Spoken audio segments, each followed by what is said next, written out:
ह्या एज मध्ये आपल्याला म्हणजे वाटलं का नाही, तसं नाही, तसं नाही. आशिकीला एज नसतं. थोडी आपली तब्येत साहजिक आहे. बॉडी मेंटेन करायला पाहिजे, एवढंच. बाकी काय नाही, बाकी आशिकीच आपली मस्तच आहे. भरत आला परत एका वेगळ्या रंगात. तर पाहूया भरत जाधवची सही रे सही लव्ह स्टोरी.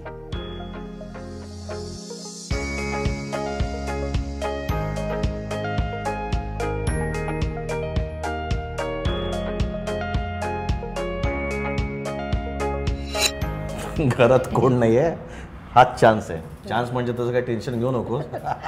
तसे चान्स घेतल्यात आणि 2 मुलं झाल्यात आपल्याला. मला आठवते का, काय? तुम्ही पहिला मला फोन केलेला पहिल्या दिवशी, पहिली आपली मीटिंग, माझ्या ऑफिसमध्ये फोन आलेला. होय होय. आणि डॉक्टर, तुमचा फोन मी बोलवते पण दुसऱ्या फोनवरून डॉक्टर ऐकत होत्या.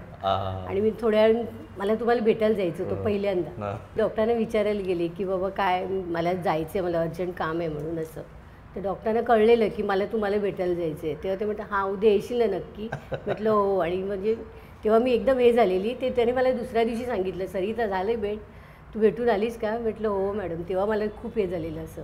आणि नंतर आपण एका पिक्चरला गेलो होतो, खिलाडी. हां हां, पिक्चर ॲक्शन फिल्म होती. माझं काही लक्ष नव्हतं. फक्त तुझ्याशी कसं मला गप्पा मारायला मिळेल आणि तुझ्याशी किती जवळ राहील हेच होतं. लोक म्हणजे ते काय खिलाडीसारखं पिक्चर बघतोस पहिल्या वेळेस. पण पिक्चरकडे लक्ष नव्हतं. आणि लग्न झालं. लग्न झाल्यानंतर हां, त्यात तुझ्या भावाबद्दल मला तिथे बोलायलाच हवं. कारण ना तुझ्या वडिलांनी पण विचारलं होतं की नोकरीचं काय. नोकरीचं काय. हो, प्रत्येकजण काय सगळं घेऊनच येतो असं काही नाही आहे ना. त्यामुळे मग होईल नंतर व्यवस्थित सगळं. ह्याने तर मला असं वाटतं की तुम्ही फिट राहायला पाहिजे आता ह्या एजमध्ये आपल्याला. म्हणजे वाटलं नाही, तसं नाही, तसं नाही. आशिकीला एज नसतं. थोडी आपली तब्येत साहजिक आहे. बॉडी मेंटेन करायला पाहिजे. थोडं आळस, एक्सरसाइज झटकून टाकायला पाहिजे. बस फिट राहा, बस एवढंच. बाकी काय नाही, बाकी आशिकीच आपली मस्तच आहे. दोन्ही मुलांचा जन्म, अर्थात प्रत्येकाच्या आयुष्यातलं मूल जन्माला येणं म्हणजे हा मुमेंट आहे. पहिली मुलगी झाली सुरभी, तेव्हा माझ्याऐवजी केदार पहिला धावत गेलं होतं आणि केदारने हातात घेतलं होतं. आणि मी नुसतं असं बघून वगैरे, आणि तोपर्यंत ते डॉक्टरांच्या चल जास्त वेळ ठेवता येत नाही मग बाहेर गेलं. फक्त सुरभीला फक्त बघितलं तर काही लक्ष नव्हतं. फक्त डोळे असे मोठे डोळे तेवढे डोक्यात ठेवते. अरे बापरे, कारण डोळे मोठेच आहेत खूप, अजूनही डोळे मोठे तिचे.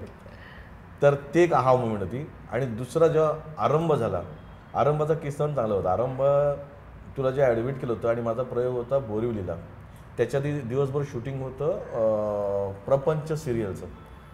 आणि त्या प्रपंच सिरियलचा शेवटचा दिवस होता. मला लवकर निघायचं होतं कारण शो होता. इकडे तू ॲडमिट होतीस. तिथे प्रतिमाताईंचं आमचं भांडण झालं की कारण ती सोडत नव्हत्या. त्यांचंही बरोबर होतं. लास्ट शॉटला आम्ही सगळे पाहिजे होतो आणि मी आधी सांगितलं होतं त्याच्यापर्यंत ते पोचलं नव्हतं. आणि म्हटलं मला प्लीज मला शोला पळायलाच हवं. मी त्या टेन्शनने तिकडनं अर्ध ते टाकून शोला बोरिवलीला गेलो. थिएटरला पोचलो मी आणि इथून न्यूज आली, फोन आला, मुलगा झाला आहे. आणि इथे कोणच नव्हतंच. हो बरोबर. त्यामुळे मला तुझं टेन्शन. आणि नेमका अंकुश चौधरी नाटक बघायला बोरिवलीला आला होता. तो असा आला भेटायला आणि त्याला म्हणतो तसं तो केएमला जा. आणि केएमला आलो रात्री. रात्री त्या वॉर्डमध्ये सोडत नाहीत. खूप वशिला लावून वगैरे म्हणलं मला बघायचं काय करून, कारण मला सकाळी दौऱ्यावर जायचं होतं. मग फक्त लांबून असं त्या बाईकडे बघा, ती तुमची बायको आहे ना, हां, तर बाजूला ते मूल तुमचं आहे असं लांबून बघितलं. तसंच दौऱ्यावर गेलो. 10 दिवसात दौऱ्यावरून आलो. तू घरी आलीस. बेडरूममध्ये त्याला ठेवलं होतं असं आरंभला.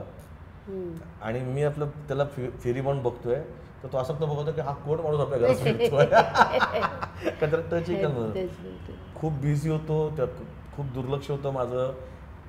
पण सला ते मुमेंट त्रासदायक होते की अरे यार आपण आहे ती गोष्ट आपल्याला ते अनुभवता येत नाही आणि आपण नेमकं कार्यक्रमाला इकडे पळतोय.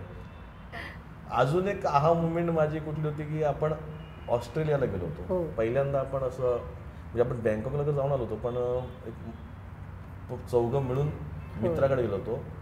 8 ते 10 दिवस राहिलो आणि मोबाईल वगैरे काही आपण स्विच ऑफ ठेवले होते सगळे आणि तिकडचं एन्जॉय होतो. आणि तिथलं प्रत्येक ठिकाण आपण आपल्या विकास कोरे आपला मित्र तिथला त्याने फिरवलं होतं.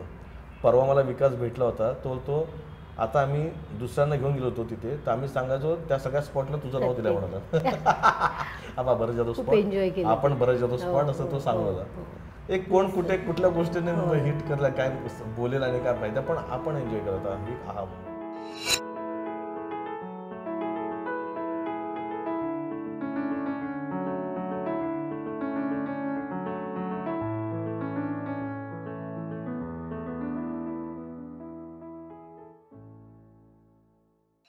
तर कशी वाटली यांची आशिकीची कहाणी?